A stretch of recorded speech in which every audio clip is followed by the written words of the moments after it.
Pag-usapan na po natin ito. Nakakagulat po ito na tumanggi na po.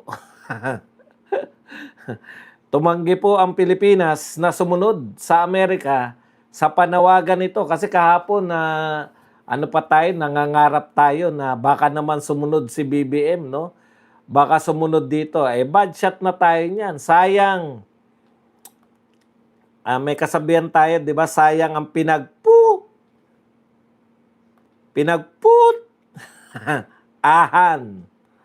Kasi po, ang tagal-tagal nating sumusunod sa United States of America, pagdating po dito sa panawagan nila, hindi po tayo. Mabuti pa yung Venezuela, no? Ngayon po yung Venezuela,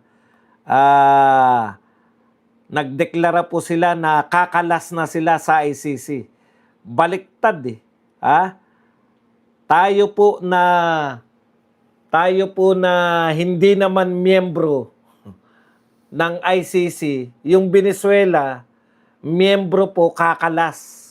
Tayo pong mga hindi na miyembro, panahon pa ni Tatay Digong, hindi na tayo miyembro, hindi pa rin natin tatalikuran daw ang ICC. Aba, maghintay tayo dyan ng buwelta ng Amerika niyan. Alam niyo po, kinakailangan po ng Amerika ngayon kasi kukonti lang po yung nagpapahayag na sinusuportahan nila yung panawagan nito na ICC. Ang tagal po natin nagsisip-sip sa Amerika, pagdating po sa panawagan po nila tungkol sa ICC, talagang ano po yan, malaki pong epekto niyan sa pagpananaw ng mga Amerikano sa ibang klase rin talaga to si BBM. Ang tagal mo sumusunod, ngayon ka pa hindi susunod. Ikaw din. Alam niyo po ang Amerika, lagi po nangunguna yung interest niya, no? Wala eh. Talagang may sarili ring interest eh. Nangingibabaw po yung interest ng mga kalaban ng mga Duterteng politiko dito sa Pilipinas.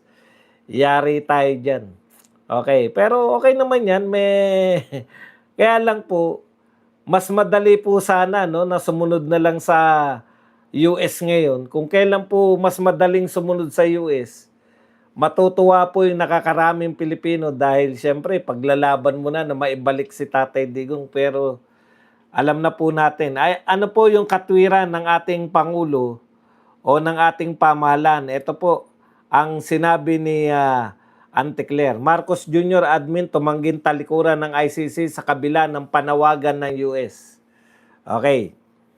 Ayon po kay Palace Press Officer Castro, pinaliwanag ni Philippine Ambassador to the US, Jose Manuel Romualdez sa US State Department na sensitibong usapin ng ICC para sa Pilipinas. Binanggit po niya na ang issue ay isang sensitibong issue at binanggit din po ang residual obligation ng Pilipinas pati na ang pakikipag-cooperate sa Interpol. Ano po ba tong sinasabi ni Auntie Claire o ni Romualdez ng ating US Ambassador na residual obligation? May obligation pa raw tayo sa ICC noon pa pong yung pong mga kaso na sinimulan bago pa tayo kumala sa ICC. Kaya nga po yung dating Solgen na si Minandro Guevara, wala na po sa gabinete, di ba? Kasi nga, siya po ang nagsabi na wala na pong jurisdiction ng ICC sa Pilipinas. Dahil 1 taon lang po after, kung tayo po ay kumalas na 1 year after, wala na pong obligasyon ng Pilipinas. Ang problema po, kung gusto pong makipagtulungan, by voluntary na lang po. Alam niyo po ba na ang ating pong ugnayan po sa ICC by voluntary, ibig sabihin po, kung ayaw po natin tigilan ng pakikipagtulungan, yan na po ang kagustuhan ng Pangulo. Kasi po, pag ang sinabi ng Pangulo, wala kaming pakialam. Kahit may warrant of arrest kayo, hindi nyo kami miyembro. Katulad po ng ginagawa ng Russia, ng Israel at ng Amerika. Hindi po nila kinikilala na USA mismo yung mga investigasyon sa kanilang mga tropa, no? Yung tropa, yung troops po nila, yung mga sundalo po nila, yung mga sinasabi po ng ICC na nag-commit ng mga human rights violation sa ibang bansa. Hindi po yan kinikilala ng US. Live po tayo. Ma'am Jennifer.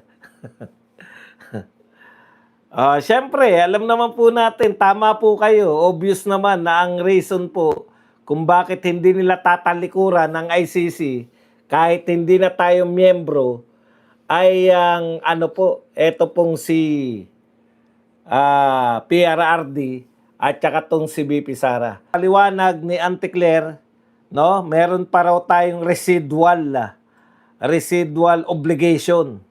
Yung natitira pa raw na obligasyon natin, na yung sinampa sa ICC na kaso bago pa tayo kumalas. Talaga palang, kung gusto nyo palang makipagtulungan sa ICC, bet hindi na lang bumalik si Marcos. Kasi alam niya, pag bumalik siya, kakasuhan siya ng mga dilawan din.